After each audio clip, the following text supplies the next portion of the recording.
en estudios de familia de la Universidad Externado de Colombia. Tiene una amplia experiencia en docencia universitaria, pedagogía social, litigio estratégico desde y con poblaciones en situación de exclusión social, dirección y evaluación de proyectos de desarrollo social, así como emprendimiento social.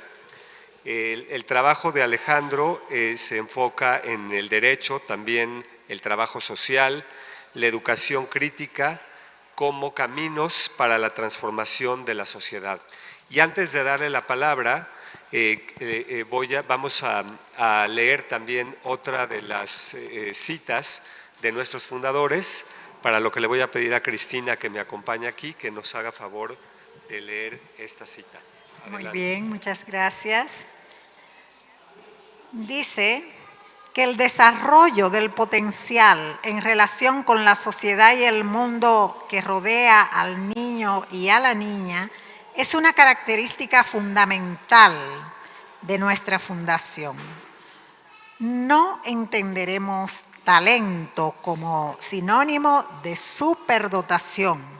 El talento se muestra cuando el ser humano encuentra la vía para unir su potencial con la necesidad de los demás, con la sociedad y el mundo que les rodea.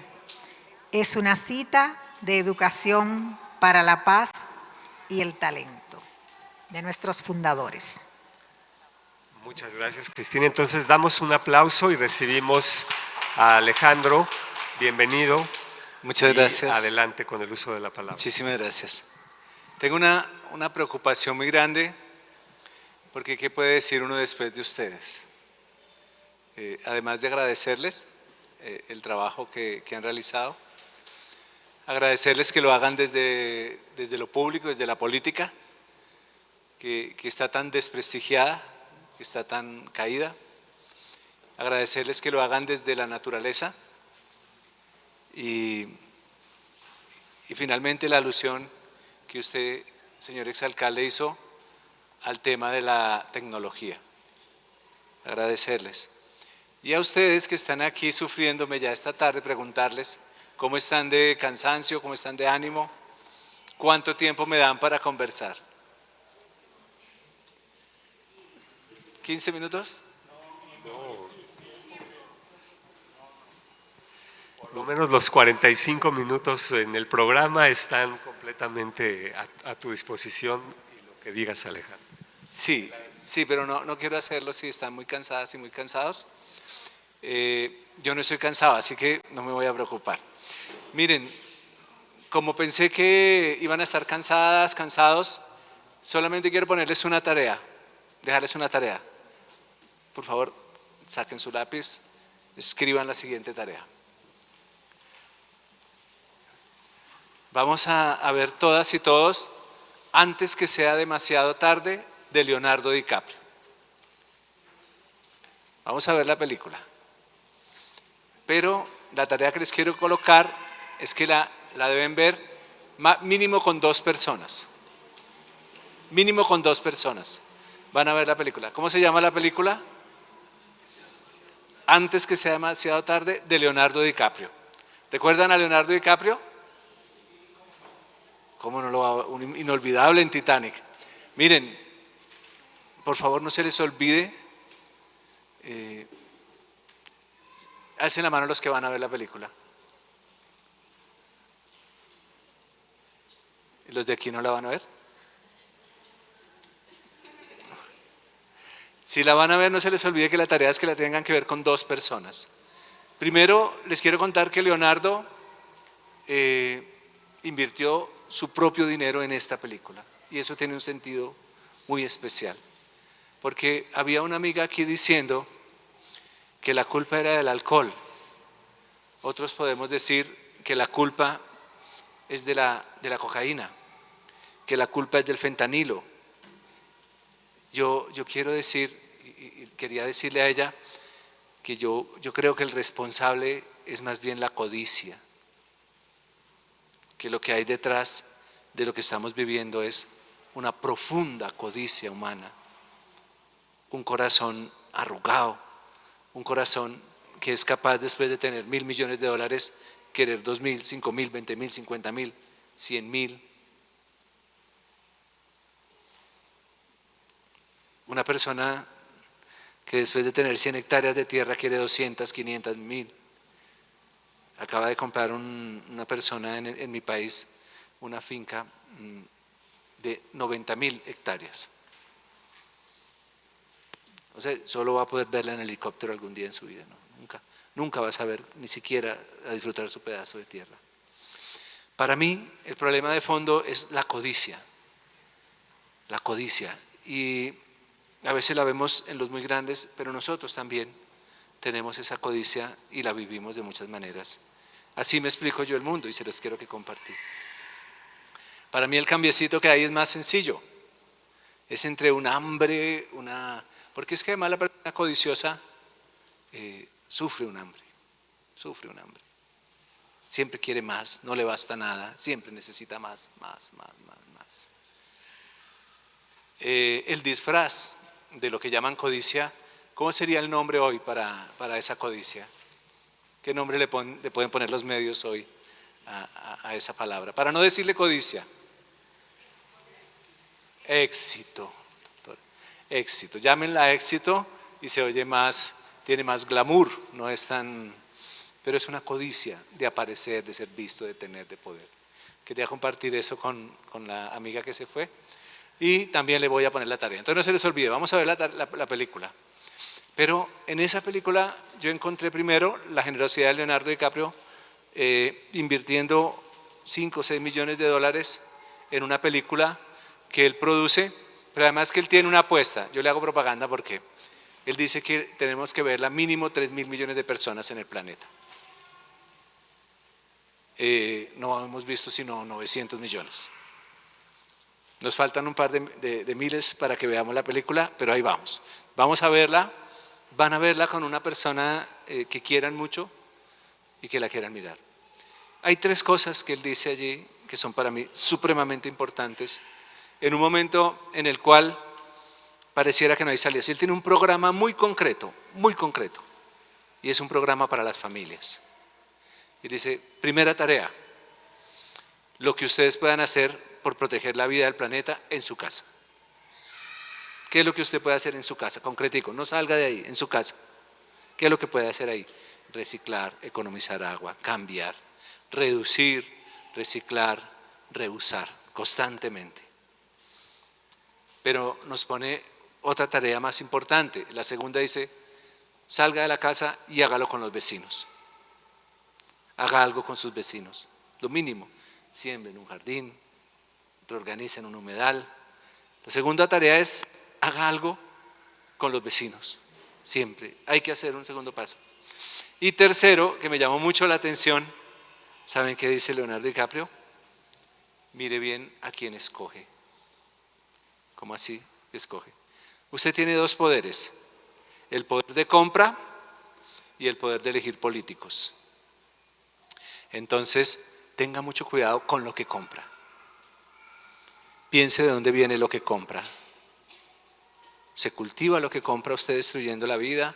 ¿Se cultiva lo que usted compra con el dolor ajeno? ¿Se cultiva lo que usted compra con el sufrimiento? ¿Se cultiva lo que usted se pone con la sobreexplotación? Y es una pregunta que nosotros podemos hacernos. Lo que usted tiene puesto ahora en sus zapatos, en su ropa, en su cabeza,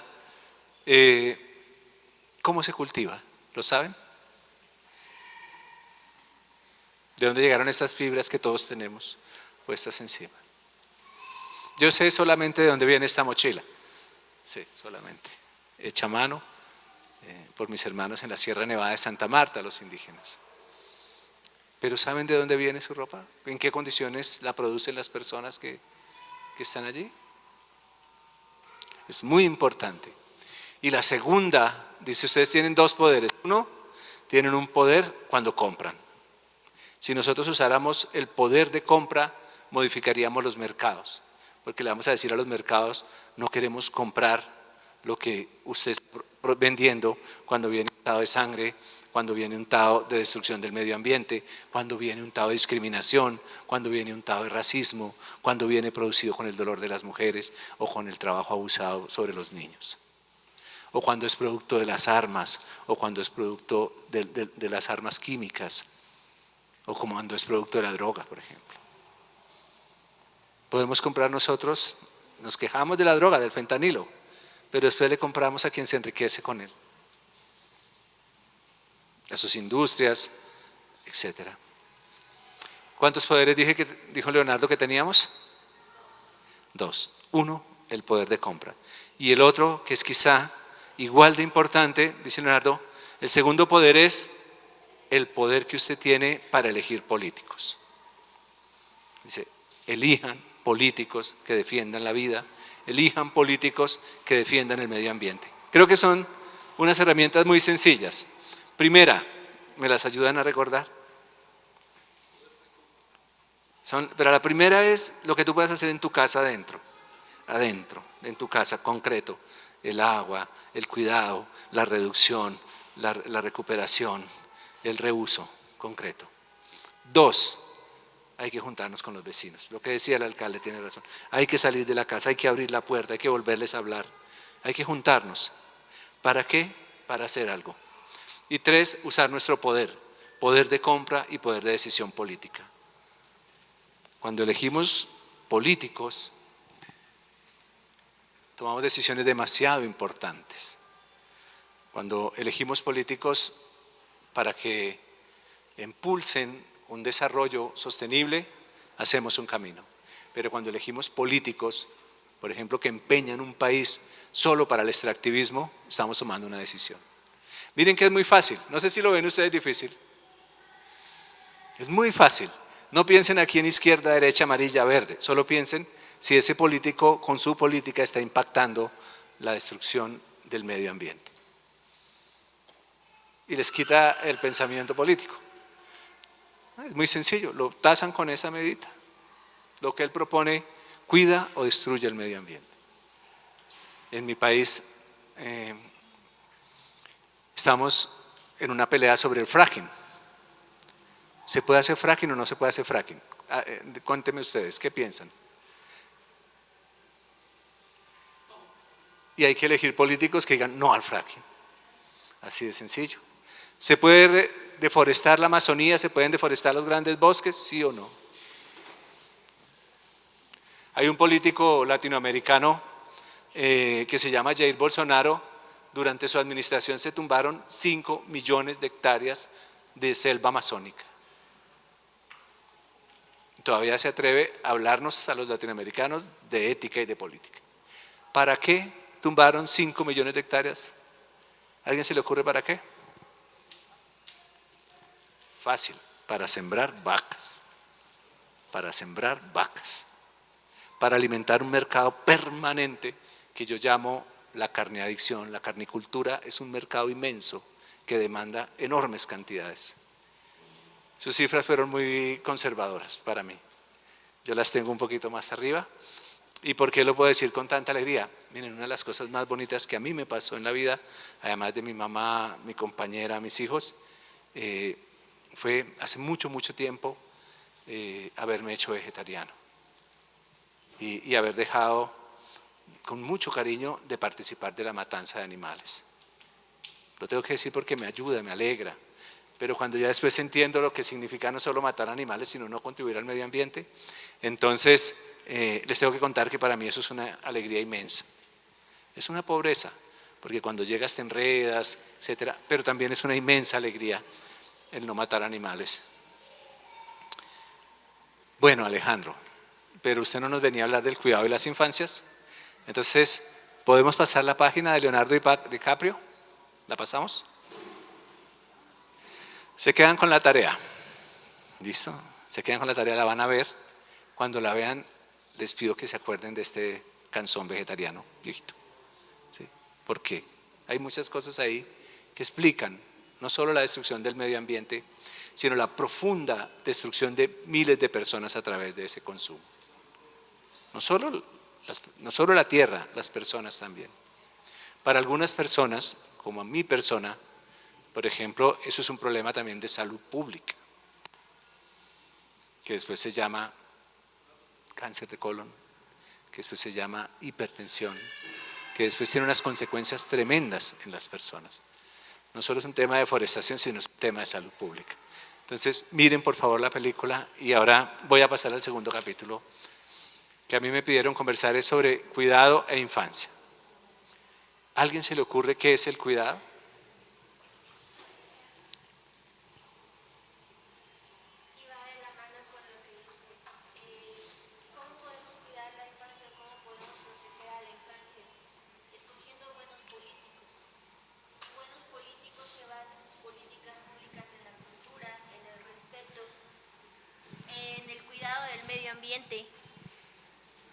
Sí, sí, sí. Hay hoy en la política latinoamericana una agresión en el lenguaje, una vulgaridad en el lenguaje político, que está muy de moda hoy. El que más ofenda, el que más diga. Es fácil también elegir los políticos, no es tan difícil. Si nos garantizan proteger a los niños, proteger lo pequeño, proteger lo que cuide. Yo creo que no es tan fácil. No es tan fácil. Es muy fácil dar un boletazo, pero no es fácil elegir un buen político. Un buen político que tenga el conocimiento y que tenga una conciencia social. En la anterior ponencia se hablaba precisamente de lo que es la reconstrucción del tejido social. ¿Por qué una reconstrucción del tejido social? Tanto México como Centroamérica, Sudamérica y demás tienen en común algo que nuestro maestro nos decía: somos bendecidos en el lenguaje. Pero no solamente somos bendecidos en el lenguaje, somos bendecidos en cultura, en tradición, en antepasados que veneraban la tierra, que cuidaban a los niños, que cuidaban a nuestros ancianos, que cuidaban todo aquello que les rodeaba. Desafortunadamente los políticos ya no tienen esa cultura, o la mayoría de ellos no la tienen, no tienen esos principios.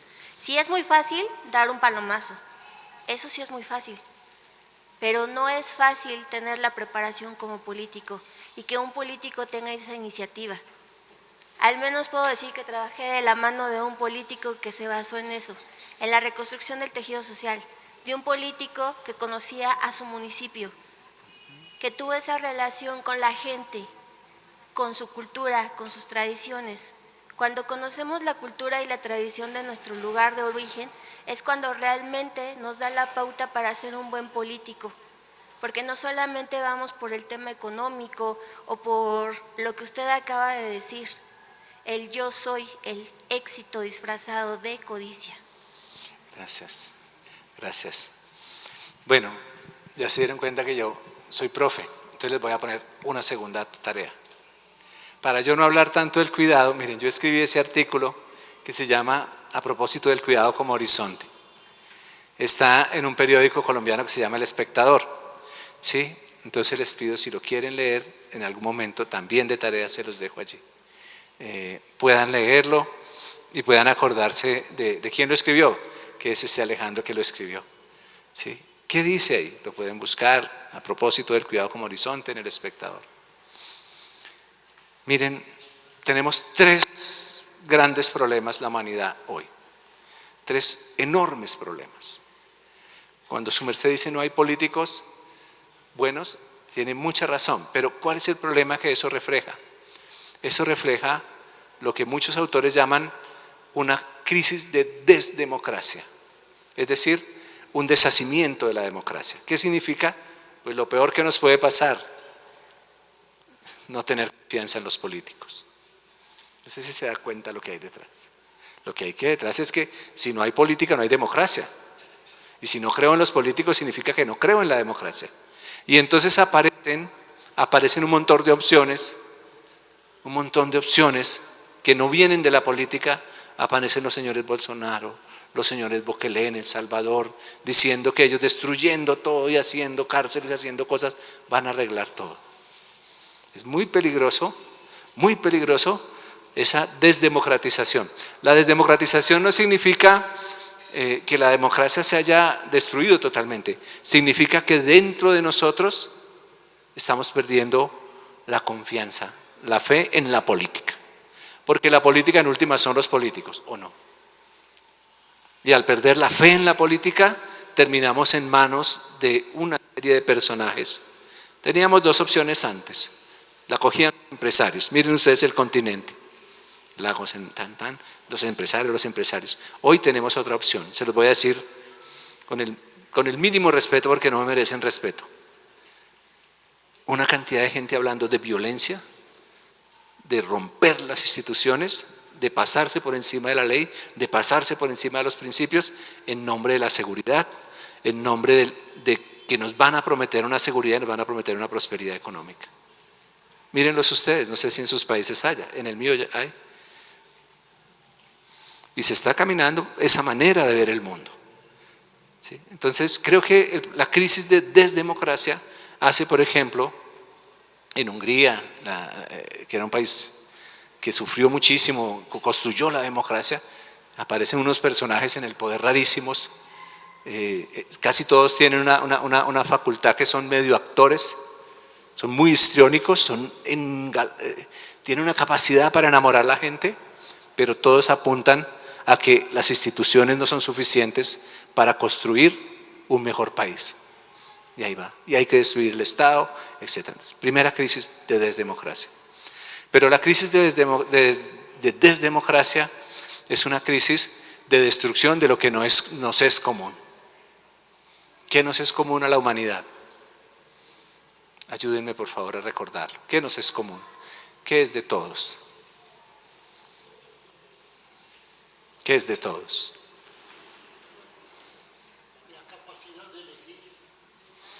La capacidad de elegir el aire, la tierra, la humanidad misma nos pertenece a todos.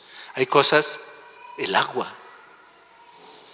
¿Cómo es posible que el agua pueda pensarse que el agua vaya a estar en las bolsas y el mercado como una mercancía? No sé si a ustedes se les ocurre algo muy loco. ¿Cómo el agua puede ser mercancía? No sé si a ustedes se les ocurre.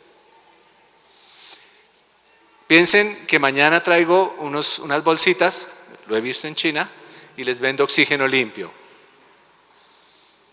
¿Cómo les parece ese tremendo truco? ¿Y por qué no más bien cuidamos el oxígeno para todos? En vez de destruirlo y luego te vendo tu bolsa de oxígeno, a un cómodo precio, pero te la vendo. ¿De quién era el aire que destruí? ¿De quién era la tierra que destruí? ¿De quién era el agua que destruí? Cuando tumban una hectárea de la selva amazónica, ¿de quién es la selva amazónica? Es el pulmón del planeta. Pulmón del planeta. Selva amazónica da el agua para todo el planeta. Y las otras selvas boreales del sur de Asia, etc. Pero el Amazonas es el pulmón de este planeta. Cuando tumben un pedazo de selva amazónica, preocúpense muchísimo. Y cuando los políticos no sean capaces de garantizarnos que no se tumbe más selva amazónica, preocupémonos.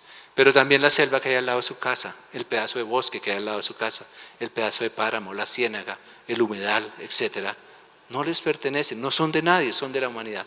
Crisis de democracia significa que perdimos lo que es común para todos y que tenemos que cuidar entre todos. La tierra, el agua, el aire, el conocimiento, la bondad, hay muchas cosas que son de todos. Segunda crisis, ustedes ya no la contaron, no la voy a repetir mucho, una crisis de destrucción del entorno donde nosotros estamos viviendo. Lo estamos destruyendo, eso no hay necesidad, por eso les puse la tarea, vean la película 100 veces, súbanle todo el volumen porque es absolutamente cierto, estamos cabalgando a una velocidad inusitada, a un abismo ambiental. Por eso Leonardo dice antes que sea demasiado tarde. Les pregunto, ¿todavía hay cosas por hacer o ya no? Pero si no nos movemos, en un momento no hay nada que hacer. Si modificamos los 3 grados en el océano, no hay nada que hacer. La vida, ¿cuánto creen que puede demorarse en destruirse la vida en todo el océano del planeta? Alguien que me diga cuánto tiempo puede demorarse.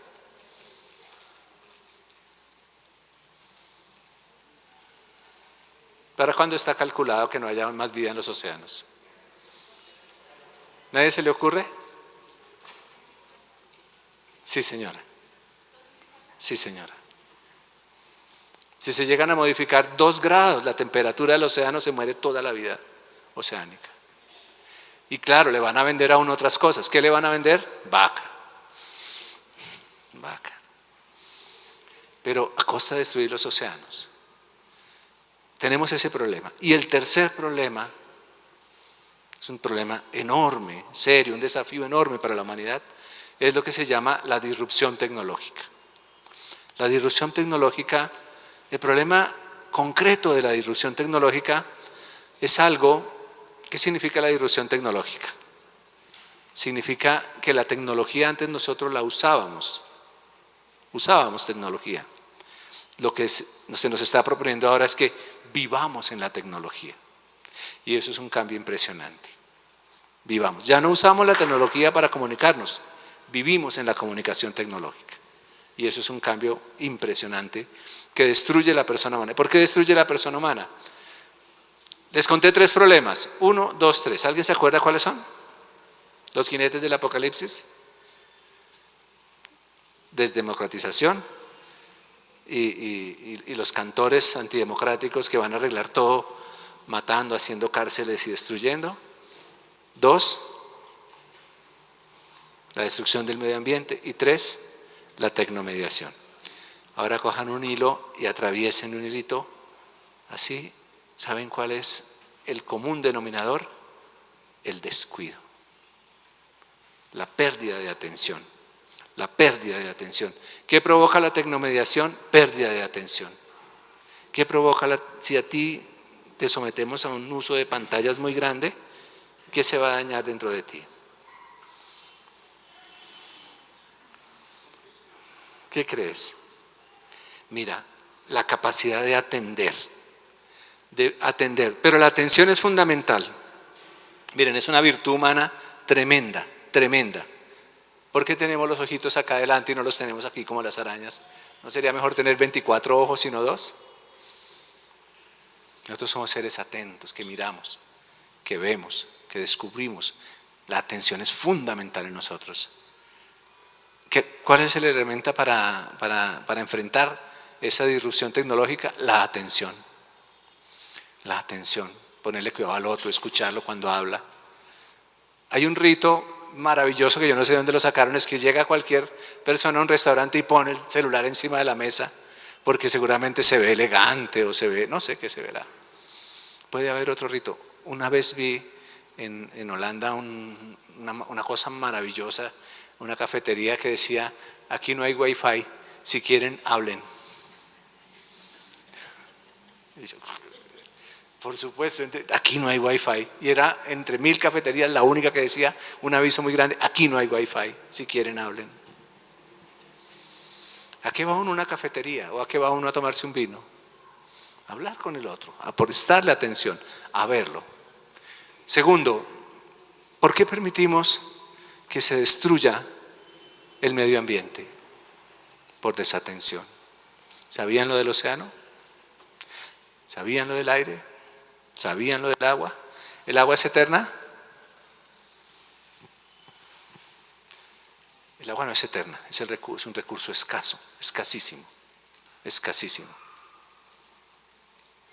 escasísimo en la superficie de la tierra. ¿Quién lo va a controlar? Es de todos, lo vamos a vender. Pero les pregunto, ¿le han puesto cuidado a ese tema? No le han puesto cuidado, o si le han puesto, cada uno mirará. Es un tema de atención, de presencia, de estar constantemente en el tema. Y tercero, en la política pasa lo mismo. El problema de la política es nuestra desatención. No entendemos lo que nos están diciendo, no sabemos por qué nos lo están diciendo, no entendemos lo que nos está prometiendo. Pero además no hacemos veeduría, no hacemos seguimiento. Nos movemos en política por las emociones y no por la atención. Y ese es un costo muy alto que pagamos.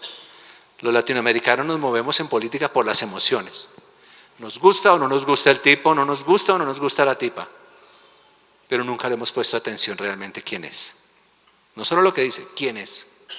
Por eso en un político nosotros tenemos que saber de dónde viene, qué hizo, cómo se comportó, cómo trata a su esposa, cómo trata a sus hijos, cómo trata el medio ambiente en su casa. Hay que estar atentos al político. Bueno, ¿podemos pasar la página? Entonces, ¿leen el artículo del cuidado? ¿Se lo leen? Se lo leen también, ese se lee en el artículo. El tercero es que el cuidado nos implica 3 actitudes fundamentales. Estoy hablándoles de 3 grandes personajes que les invito a leer.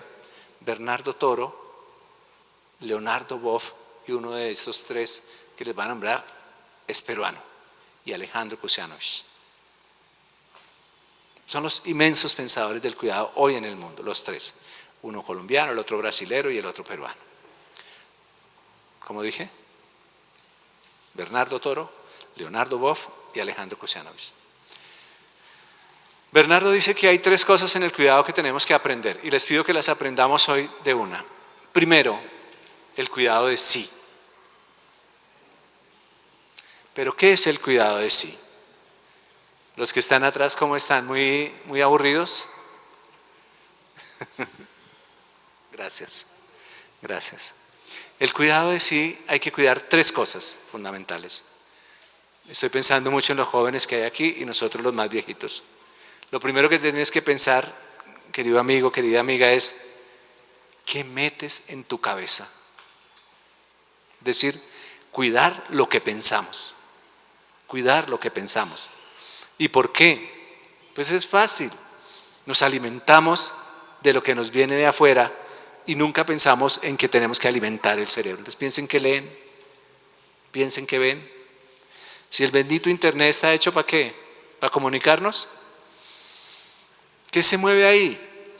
Tengamos un cuidado fundamental sobre lo que metemos en nuestra cabeza.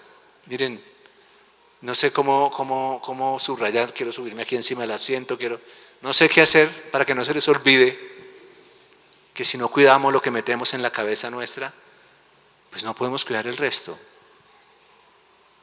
¿O no? Si metemos malas noticias, si metemos mala propaganda, si metemos la literatura de hoy es una literatura de la luz o de la sombra. Contéstenme ustedes. De la sombra. Cuando uno la mira, la mayoría, toca mirar la mayoría. ¿Sí? Las sombras de Grey, 7 días en el infierno, y ustedes busquen y busquen y busquen. La narrativa de nuestras novelas latinoamericanas es una narrativa del conflicto, del sufrimiento, del dolor, del amor como despecho. La música nuestra, oh por Dios, la música nuestra es una narrativa de la esperanza, de la vida, o es que una narrativa del dolor, del amor como sufrimiento. ¿Sí? Toda, pero le estoy hablando del 99.999. La que no es porno audición,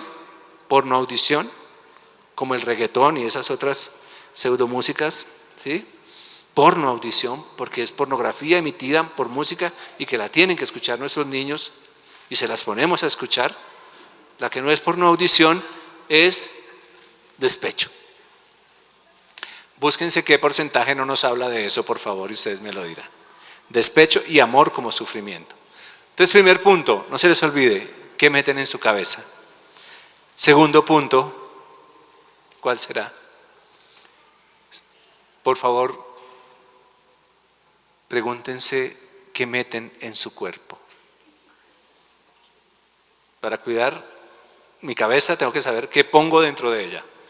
Para cuidar mi cuerpo tengo que saber qué pongo dentro de mi cuerpo. ¿Toman azúcar?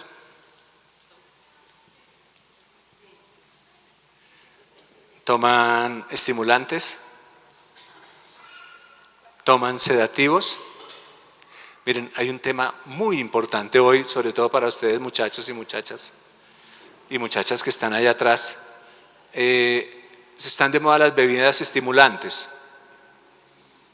¿Sí? ¿Aquí también? Sí, supongo que sí, porque eso es de todo el continente.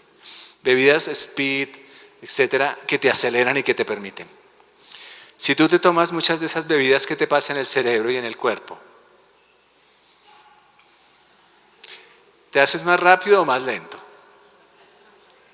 Me hago más rápido ese día, pero al otro día necesito otra. Y al otro día necesito 1:30.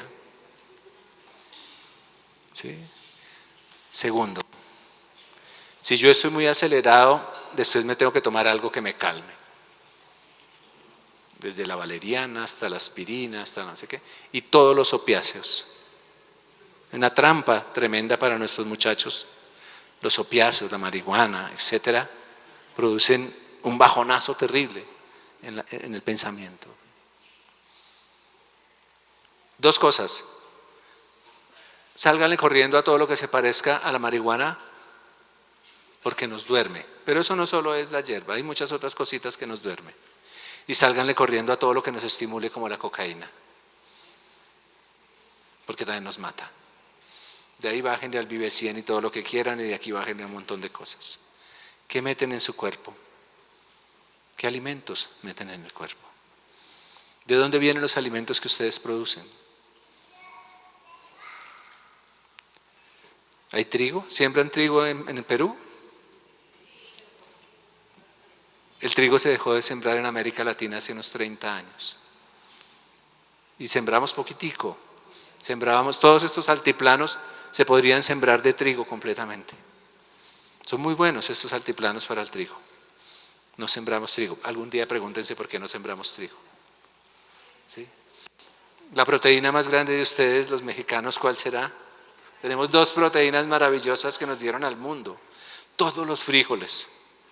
Y con ello todas las leguminosas, los aguacates, los frijoles, las leguminosas, los garbanzos, proteínas de una, lentejas de una. ¿Pero por qué no sembramos lentejas?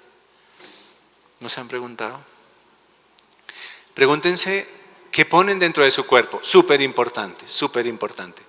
Para los niños, yo les digo muy bien a los niños que piensen si se van a romper las orejas o no. Si se van a mutilar o no, si se van a hacer un hueco, si se van a hacer un tatuaje, piénsenlo. ¿Y por qué? ¿Qué ponen dentro de su cuerpo? Y el último punto para los niños y las niñas que me parece fundamental, ustedes me van a decir si todavía tengo tiempo, es cómo cuidamos esta parte, las emociones. Las emociones. ¿Cómo gestionamos las emociones? Voy a decir un poco de barbaridades en este pedacito. ¿Cómo enseñarle a un niño? ¿Es más fácil enseñarle a un niño o a un adulto? Pero esto es tan difícil que se los voy a enseñar a ustedes y ustedes después mirarán qué hacen. ¿Cómo hacemos para que nosotros nos hagamos soberanos de las emociones y no víctimas de las emociones? Soberanos de las emociones y no víctimas de las emociones. Chicas, chicos, ¿ustedes son soberanos de sus emociones o víctimas? ¿Ah?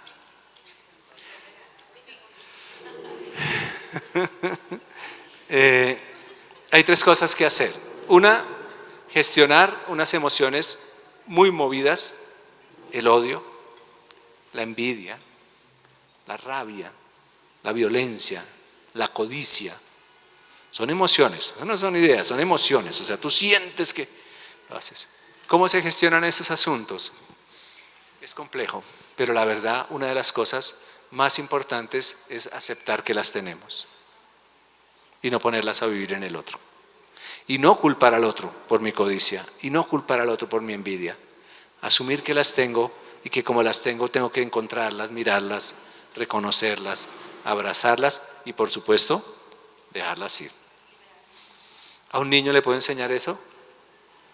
Que sus emociones no están todas afuera, que no dependen de la afuera, sino que en gran medida dependen de la adentro.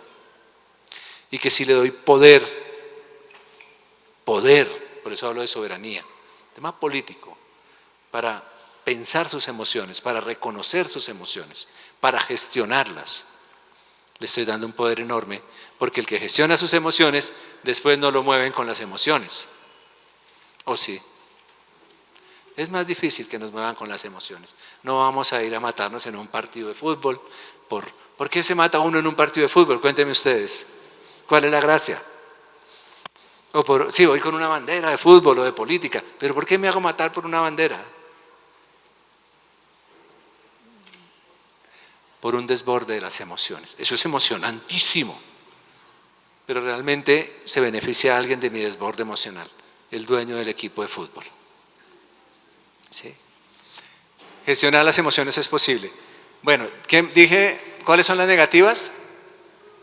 ¿Y cómo le enseño a un niño a gestionar sus emociones negativas? Reconocerlas. Para nosotros no es fácil saber que las tenemos. Al tenerlas, mirarlas con amor, mirarlas con ternura, saber que las tenemos, irlas un poco a poco domesticando, amando en nosotros. ¿Y las positivas que tenemos que hacer? ¿Cómo? Las positivas, hablar de ellas, comunicarlas, promoverlas, expandirlas. La emoción negativa, cuando se expresa, se contagia y se amplifica. La emoción positiva, cuando se expresa, se contagia y se amplifica. ¿Cómo les parece ese truco? Gestionar las emociones es algo muy importante. Darle poder a nuestros niños, bueno, pero es más fácil enseñarles a ustedes a que pueden gestionarlas y no ser víctimas de ellos. ¿Qué significa no ser víctimas? No poner en el otro. Es que me puse triste porque tú no me diste el muñeco. ¿Qué piensan de eso? ¿Un muñeco tiene la capacidad de ponerte triste? Esteban, estoy pensando en mi hijo. ¿Un muñeco te puso triste? ¿Tiene ese poder sobre ti?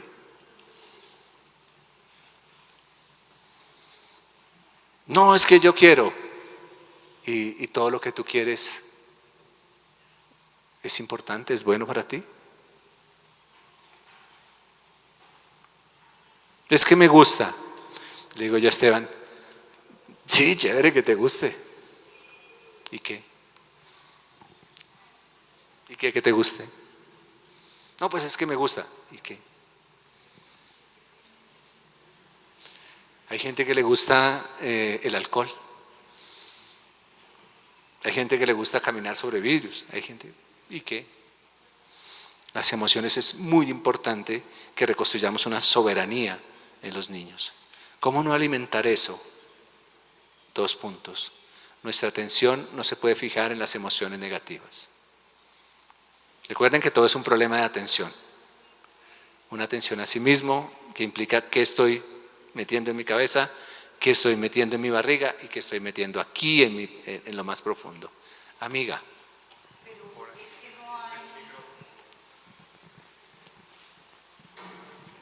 Pero realmente no hay emociones negativas, porque todas tienen un punto positivo y un punto negativo. El desborde de la alegría es malo porque puede generar una condición de fanatismo, una condición de desborde emocional. Y el miedo es una emoción que está, a veces la rotulan de negativa y es necesaria porque nos induce a la sobrevivencia, a tener un estado de impacto y de reacción a la vez.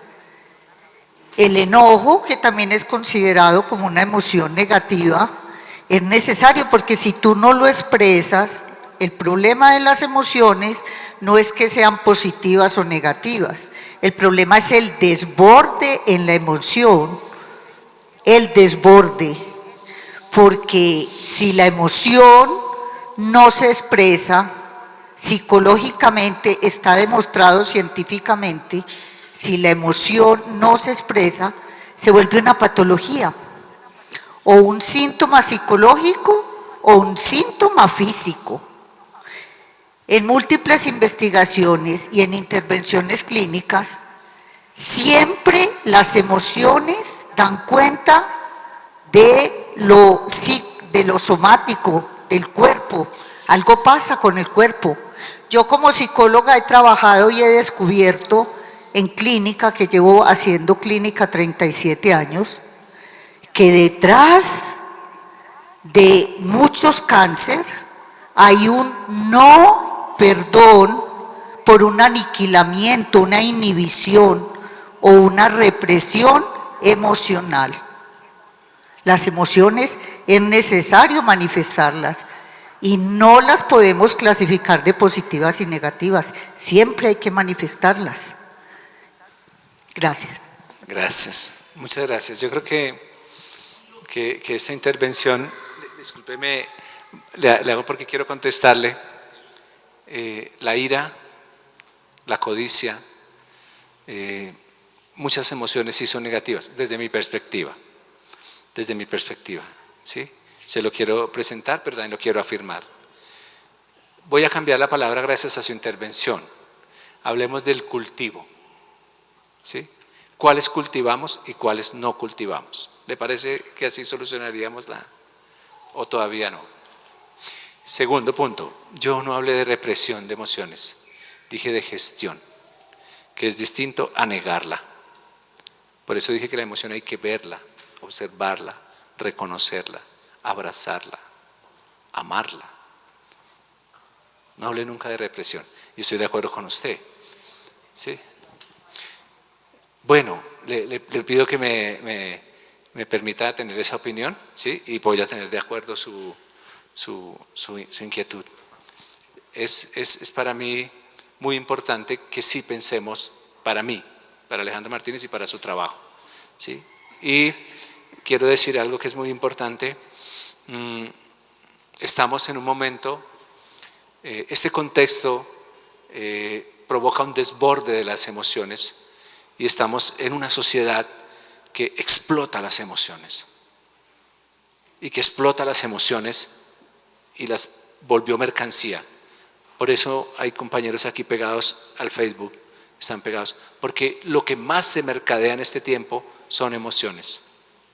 Son emociones. Por eso, si ustedes miran el listado de las 10 empresas más importantes del mundo, ¿saben con qué negocian ellos? Mírenlo. Con emociones. Por eso hay que recibo su llamada de atención, pero también recibo la llamada de atención a que tenemos que tener mucho cuidado con el desborde de las emociones. Es una sociedad donde la razón, ¿sí?, como es que se deja a un lado y ahora todo se volvió lo emocional. Todo se volvió lo emocional. Yo hago un llamado a que hay que cuidar la emoción, el cuerpo y también la razón. La capacidad de pensar es fundamental, de razonar. Terminaba con eso para decirles que tengo 2 pasos más. Les voy a dar la palabra larguito. Cuidado de sí mismo con esa invitación a cuidar lo que hay en mi cabeza, lo que hay en mi corazón y lo que hay en mis emociones más profundas. Cuidarlas. ¿Qué cultivo y qué no cultivo? Es una decisión y es una decisión importante que decido cultivar. Segundo, ¿cómo cuido al otro? Para cuidar al otro tengo que cambiar un chip en mi cabeza que tengo, que es una lógica guerrera y una lógica de competición. Para cuidar al otro tengo que concebir al otro un coautor de la vida, un cohabitante, y eso me tengo que sacar de la cabeza. La lógica de la competencia y la lógica. Lo que más hacemos con las criaturas pequeñas es enseñarles la comparación. Y al enseñarles la comparación, lo que les estamos enseñando es una cultura de competencia, una cultura guerrera. Hay que hacer para podernos relacionar con el otro. Segundo truco para relacionarnos con el otro, para cuidar al otro, hacer transacciones, aprender a conversar. Vivimos en la discusión. Vivimos en la discusión. ¿Cuándo vamos a entrar en la conversación? ¿Qué significa la discusión? Yo tengo una idea, te pego la idea, tú tienes una idea, ¿Ven? Pero no vivimos en la conversación. Para conversar primero hay que aprender a escuchar profundamente. No conversa, puede que uno hable mucho, pero si no escucha no conversa. Y los niños pueden aprender a escuchar profundamente y a conversar con nosotros, pero hay que escucharlos. Y el tercer paso, termino ahí y abro toda esta, ojalá haya creado mucha polémica, mucha inquietud, espero, ese es mi oficio en la vida. Tercer paso, ¿cómo cuido al extraño? ¿Cómo cuido al extraño? Hay que cuidar los valores, hay que cuidar la inteligencia humana y hay que cuidar las instituciones.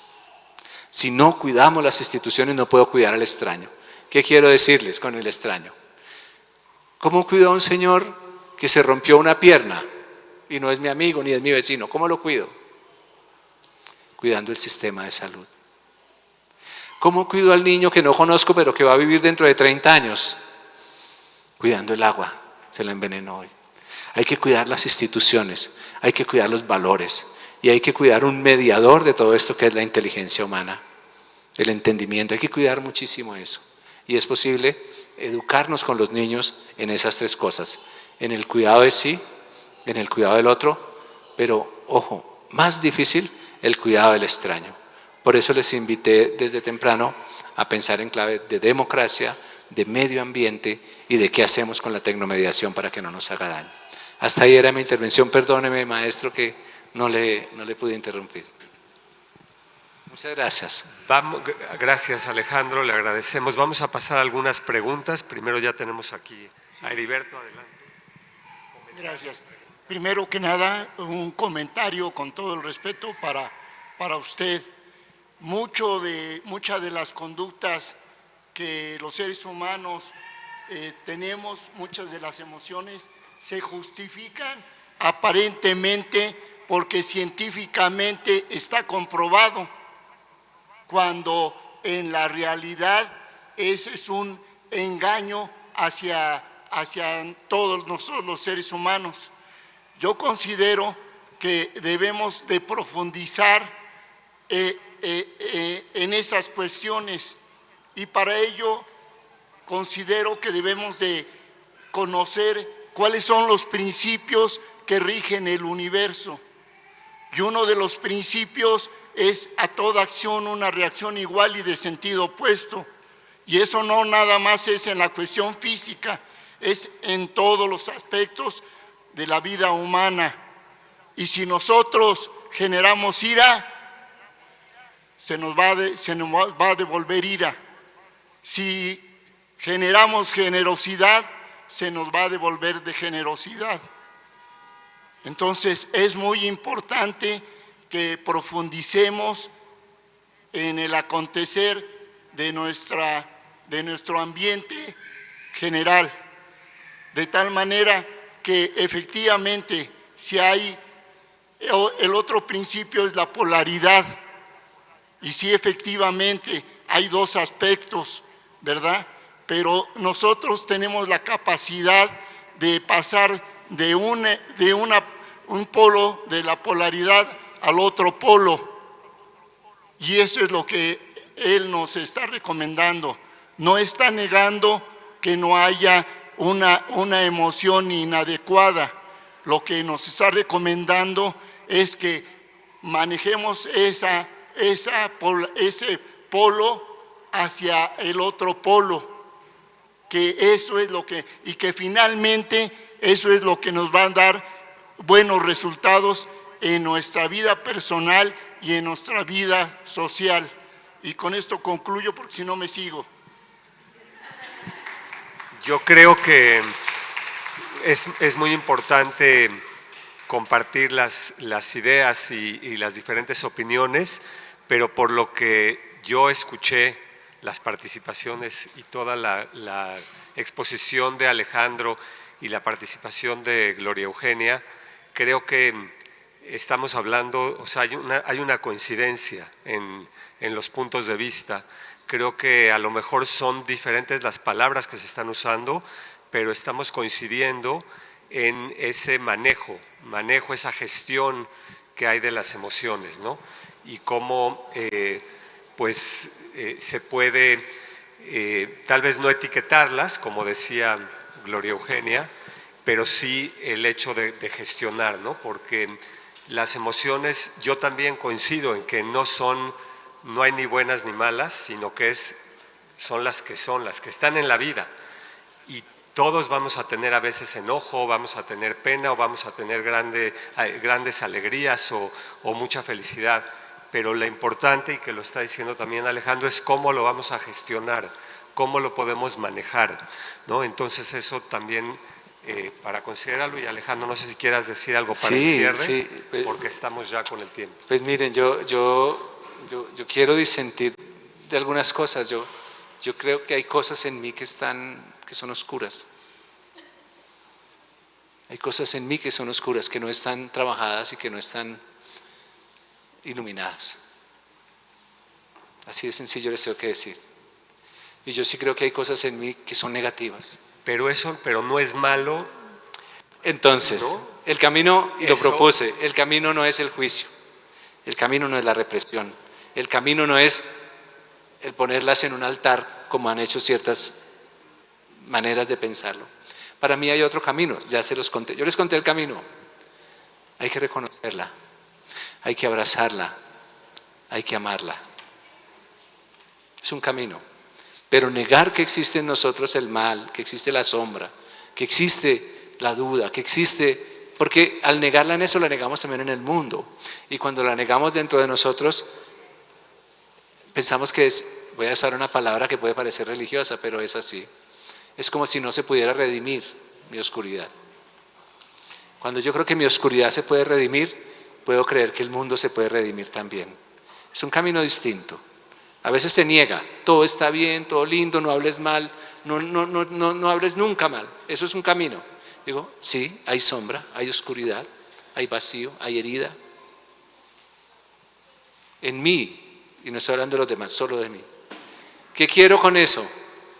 Exacerbarlo, amplificarlo, multiplicarlo. Yo quiero redimirlo, cambiarlo, transformarlo. Y creo que hay solo una forma, que es el amor. Y el amor no es el chuchuchú, el amor es ponerle atención a esas cosas. ¿Sí? El amor es la atención, no es el chuchuchú que tú, te quiero, Alejandro. Darle atención a eso, permitir que existan y gestionarlas. Muchas gracias a todas, discúlpenme lo largo. Gracias. Aquí estamos. Gracias, Alejandro. Bueno, pues con esto, con esta charla tan interesante, vamos a terminar la jornada de hoy. Claro, la jornada académica, porque ahora viene también es la parte artística. Todos y todos estamos invitados al Teatro Municipal de Arequipa, donde esperemos que todos vayan, que todos nos puedan acompañar para presenciar la Orquesta Sinfónica de Arequipa, que va a interpretar la Sinfonía Oriente-Occidente del doctor David Juan Ferriz Olivares. Gracias, buenas noches.